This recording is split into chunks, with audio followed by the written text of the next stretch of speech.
When I was interning out in for the National Federation of Republican Women out in Washington, D.C., I had the pleasure of visiting the office of Clara Boothe Luce Center for Conservative Women. Today, I sit down with the Chief of Staff of the Luce Center, Lauren Hussmann. I just want to thank you for joining us today. Hi, Lauren. Hi, Nicole. Thank you so much for having me on. Thank you. And first, we were kind of talking earlier. First, let's talk about who Clara Boothe Luce was. Can you kind of give us a history of your namesake? Yes, but Claire Booth Luce, like you said, she is an amazing woman. She's actually a woman that not a lot of young people know about. I think if you weren't around during her era in the 40s and 50s, then you might even not know who she is. I know that when I was in high school, was not aware of Claire Booth Luce at all. You hear about a lot of women on the left when you're in public schools, but you don't hear about these really just amazing role models on the right. She was what was she not? She did everything from Right. writing to reporting. She was a war journalist. She worked on Time magazine. She was married to Henry Luce, so that's where the Luce comes from. She was also a mother and a person of great faith.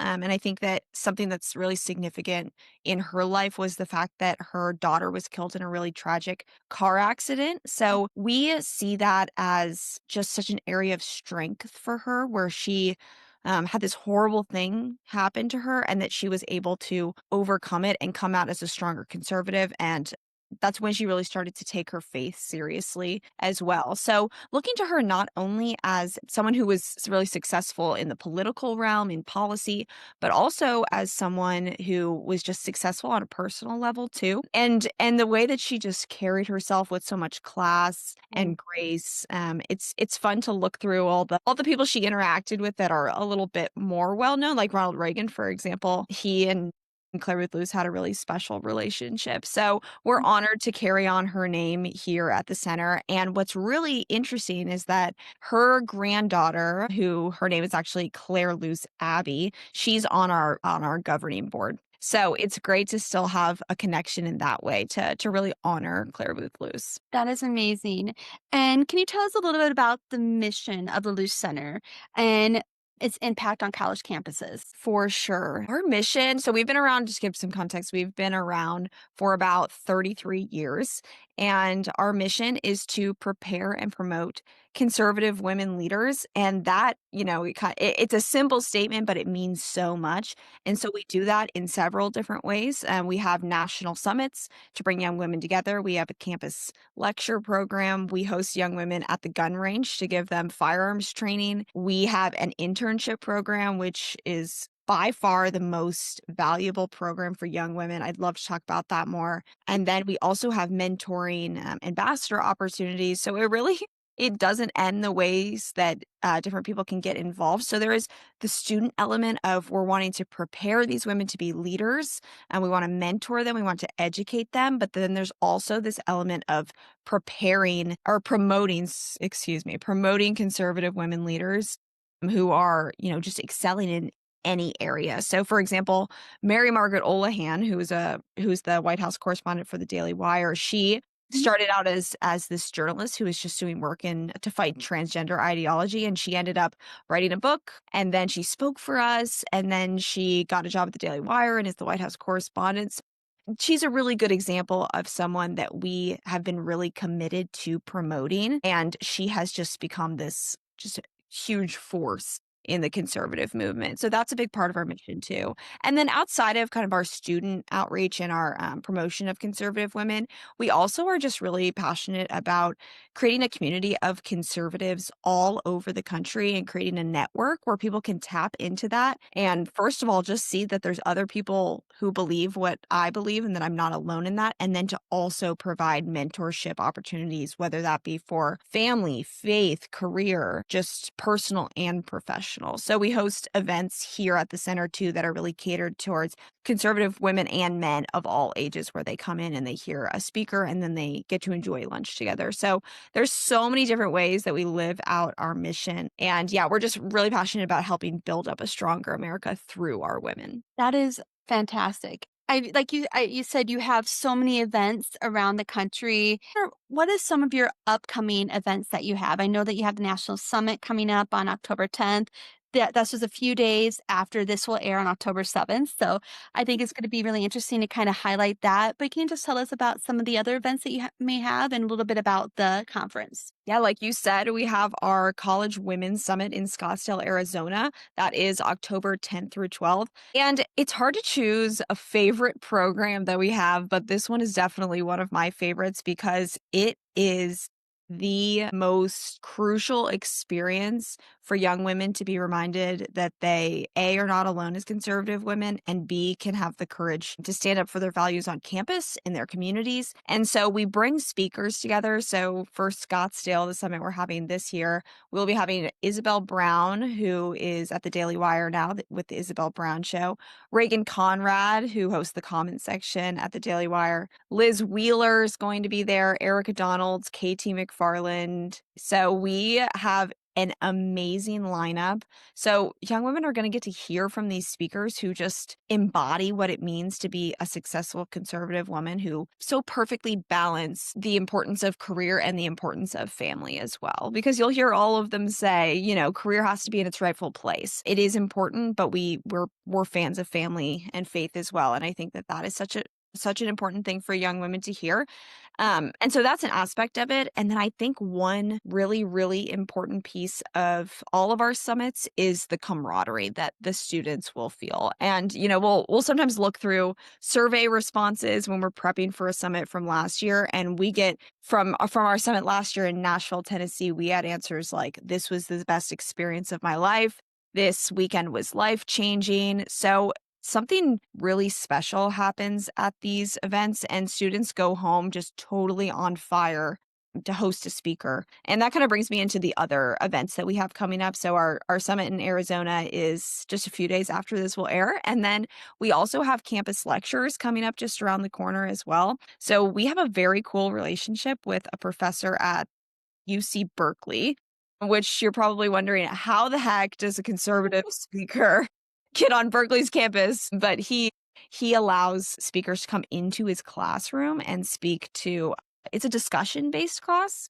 So he just brings different ideas. And so KT McFarland will be speaking there in addition to Reagan Reese, who is a White House correspondent for the Daily Caller. So they'll be able to go out there and just talk about the nation and be able to engage in conversation with students who may have never heard a different perspective. So that's a really, really special opportunity. And again, going back to kind of what students say about this is the professor at Berkeley will send us the survey responses from his class, and almost 90% of them say, I love the different perspectives that were brought into this class. And that is what is so important about campus lectures is students may not be hearing this at all. So we're really the only people who are bringing that kind of perspective to campus. So I think that is just so unique that we get to do that. That is fantastic. And kind of speaking of the lecture series, how can someone reach out to your organization who maybe wants to have a speaker on their college campus? Yeah, so I am the contact for that. And we actually have another person who's going to come on our staff in the next few months who will help direct our student program. So we're building out that, which is incredible. So she'll kind of take over that aspect. But reaching out to me is the first thing. All of the information is on our website, cblwomen.org. And we typically have a list of speakers who are kind of in our rotation and in our network. And usually what happens is students will send me an email and say, hey, I want to host a speaker to talk about foreign policy on my campus. And so we'll kind of go back and forth. And, I'll start suggesting people like KT McFarland, Lisa Daftari. Those are really good options for that topic. And then we'll talk about dates. And then our generous supporters are the ones who actually make those things possible. So they're the ones who provide the funding for those events to happen. So I highly, highly recommend that young women reach out to me to get involved with our campus lecture program because, again, students tell us over and over that it is almost always the most valuable leadership experience they have in college. Absolutely. And I kind of want to turn to something that recently got national attention. Yeti had canceled your orders simply for saying that there was conservative women on their mug, which I just thought was insane. Can you kind of tell us a little bit about how that happened, what kind of transpired, and how your partnership now with Grizzly has come into place, which I think is totally awesome as well? Yes, I'm very excited to talk about it. So back in March of this past year, man, yeah, that was this year, 2025. We've done so much in the past few months. Yes, it was back in March, and we have these little Yeti tumblers that had we actually had like successfully completed an order with them before. So it says a quote from Claire Booth Luce, and then it says our logo, which is the Claire Booth Luce Center for Conservative Women. So we already had these mugs. And so when we went to submit a reorder, we didn't even think that it would be a problem at all because we've already done it.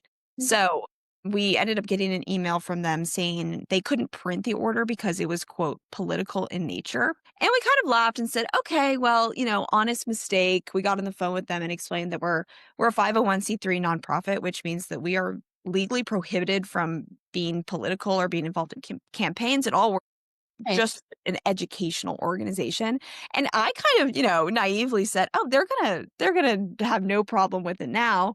But they still just had an issue with the word conservative, and specifically conservative women. So that was very disappointing. And we kind of went back and forth with them a little bit, but ultimately, we went kind of as high as we could go, and they still refused to do the order. So we took to Instagram and X and posted about it, and it ended up getting picked up by, my goodness, Liz Wheeler. We had news outlets reach out to us like CBN, Newsmax. I got to be on Fox and Friends on a Saturday morning to talk about, which was just the coolest experience, and being able to say and talk about our center on a national platform. So, yes, shortly after that, we started getting an unbelievable amount of companies reach out to us saying, hey, we're conservative, or just we don't want to discriminate against you for being conservative women, so we're going to fulfill your order. So I can't tell you how many mugs we have in our office of people who just printed our logo on their mug and shipped it to us for free, which it was just amazing to That see. is amazing. Hundreds and hundreds of companies. So that was really encouraging. And then ultimately, Grizzly Coolers just gave us a phenomenal deal partnership that we established with them. And now they've been able to print all of our very cool designs on their coolers. And I know you mentioned you already got the American Girl mug, which is awesome. And I recommend that everybody go to our website, cblwomen.org, and you can shop on there and find more of those coolers. But we're ultimately really grateful for Yeti because they were able to put us on a national platform, which we didn't Exactly. expect. So we're grateful to them for that. And it actually helped us get some of the interns we have this summer. They said that they found out about us because they saw us on Fox and Friends, they saw us on Newsback. So that was a really cool way to reach students as well. That is so awesome. It kinda had the opposite effect that I think that Yeti was trying to have. So I think it's really cool that you had that in a way, it's kinda cool that it happened because it got you on a national platform and more people can hear your mission and understand exactly all the amazing work that you do. And you talked about the internship, so I kinda wanna touch on that. What are some of the ways students can get involved? How can they apply for the internship? I know from being out in Washington, D.C., how invaluable that is to be able to be a part of our nation's capital, to witness some of the amazing events that do happen. No day is ordinary in that area, so it's really cool to see some of the 24-hour news cycle that happens and see all that event. So how can they get involved in being an intern out in DC at your organization? Right. So we have applications open every season. So we have fall, spring, and summer. And our summer program is the most robust. So I'd love to talk about that one a little bit. But the application process it's kind of simple in some ways and kind of longer in other ways. So you end up talking to a good amount of our staff here at the Luce Center. But I got to run the internship the past 2 summers. So I got to interview all the applicants, which was so much fun. And it's just so reassuring to hear from young women who are so passionate about being conservative leaders on campus, and they really just genuinely care about, family, they care about community, they care about policy. It's really, really encouraging to be able to be a part of that. And then once they apply, we have a selection process. Thanks to Yeti, we actually had a huge amount of applications this year, which was really exciting. I think it was 150% increase from the summer before. That's That great. was That was great. I was thank you again, Yeti. So that was really exciting. Yes, so once students are selected, they'll find housing in the DC area, and we're actually a little bit outside the city in Herndon, Right. Virginia, which is kinda nice because I think a lot of parents worry, "Oh my gosh, I'm sending my daughter to, like, live in Washington, DC," which is also great too, but it's kind of nice to be a little bit away, and so we end up taking Mm. trips into the city a lot, so students will once they're here, and we had 10 interns this past summer, so we would take everybody down to, the National Mall. We had a tour of DC, we went to Arlington Cemetery, we went to the Museum of the Bible. So there's a lot of excursions, and then we also have a lot of leadership training programs for them as well. So we'll have these top conservative leaders in different fields come into our office and chat with students about everything from constitutional law to America's founding principles to public speaking, communications. We have a self defense seminar. So the interns were literally practicing self defense on each other in this room this summer, which was really fun. And then we also take them to the NRA range in Fairfax, Virginia, and do firearms training there. And then, kind of on a day to day basis, they get kind of that more typical internship experience where they're helping with event planning, social media design, helping to run our podcast, and working in fundraising too. So there's truly something for everyone, and that's why we always encourage young women to not write themselves off as a candidate because their major is animal science or their major is medicine or something like that. We think that this is valuable for all women because it's going to help you become a conservative leader in whatever field that you end up going into. That's phenomenal, and I just remember how amazing I actually was one of those that came and visited your organization when I had interned out there, and just kinda have a different perspective of I entered for National Federation of Republican Women, and so there's kind of a partnership, there was, like, a luncheon, they visited with everybody, and just kind of I still am friends with one of the interns that interned for you. Oh Now my gosh, what is her name? her name is Laura Arcenega? Okay, gotcha. I'll have to ask. That's awesome. Arsenega now, but and she just had some amazing experiences out there, and I think she's now in Texas, and so she does some great things there, so that's really fun to see and just kind of communicate on Facebook, but just the connections that you make, not just with working with the fellow interns, but they become lifelong friends in a lot of ways, and so I think that's important to consider when applying for internships as well, is that you're getting all the learning experiences, but you're also getting such valuable friendships that are being made as well. Right. That's so, so important. And that's truly the biggest takeaway that our interns have is they value all the leadership training, the experiences in DC so much, but the thing that they value the most is that camaraderie. Exactly. And lastly, for those who want to become a member, say they're no longer a student, they're not in college, but they want to be involved somehow and help the organization and its mission. How can they get involved? And can you talk a little bit about the membership opportunities that you do have there? Yeah, definitely. This is a newer initiative that we have. We launched it just a few months ago, but it's really grown a lot. So we have student membership where that just gives students special access to our events. It gives them discounts on registration fees and they can come for free, bring guests to a lot of our events. And then it also just provides a lot of that support we're talking about, that camaraderie. So we have a huge group chat of all these student members, and they'll kind of just chime in there and say, I'm looking for an internship, or does anyone else go to Virginia Tech? I'd love to connect with you, or something like that. So one of our really, really big priorities is creating this national network of conservative women where they can do things like that, where they can find mentorship, where they can just find someone who's in a similar stage of life or maybe a few years ahead of them. That's another really exciting area that we want to grow in. Because now I think back to when I was just graduating college, how amazing it would have been to have a connection from a conservative woman, no matter what field she was in. So that is just so, so important. So that's kind of the student aspect of it. And then we also have memberships for our supporters. So our membership for supporters starts at just $50 a year, and that gets totally free access to all of our events. You can bring guests, you get our newsletters, you get invited to our summer intern programming. For example, we have a tea that the interns host every year, so that's really fun. And then kind of a higher level, we have a President's Club membership, which is $1,000 per year. And that gets you all of the membership benefits and even more. We have exclusive events. We took our interns and our supporters to Les Mis at the Kennedy Center this summer, which was amazing. So just being able to connect with young women, it's just such a special opportunity to kind of bond over something like art, bond over Les Mis with Exactly, interns yeah. as a supporter. Yeah, it's just such a special way to be able to connect. So we're really excited to grow that.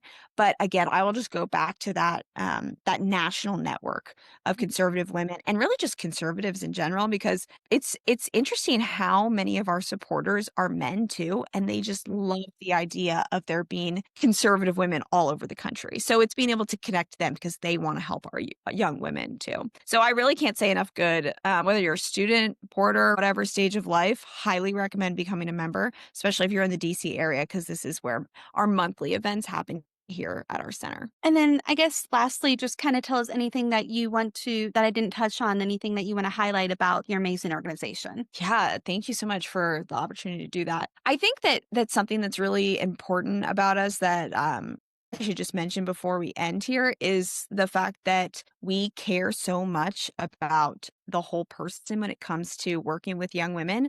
Because I think that is really what makes us stand out among other groups that are doing just amazing education. We are concerned with, yes, the education, but then also just helping young women become leaders in every area. So I work with our interns, not just in the summer, but I have phone calls with them to talk about anything, whether it's they're considering transferring schools or they're having an interpersonal problem. So we are a resource not just for their career or their activism, but just for their life in general. And I think that we as women really, really need that. And so I think that that is a really special part of what we do. It is. It definitely is. So, and I want to thank you for taking the time to visiting with me and joining me today. And be sure if you haven't already visited, visit the Claire Blues website, which is clb.org. Or sorry, Women.org. .org. I'm sorry about that. CBL. It's a tongue twister. And don't forget to like, follow, and subscribe to all of their social media as well as mine to never miss events and upcoming intern opportunities or any opportunities they have to have on campus, especially if you don't know about an upcoming event that may be on your college campus. So keep a lookout for that. And thank you again, Lauren. Thank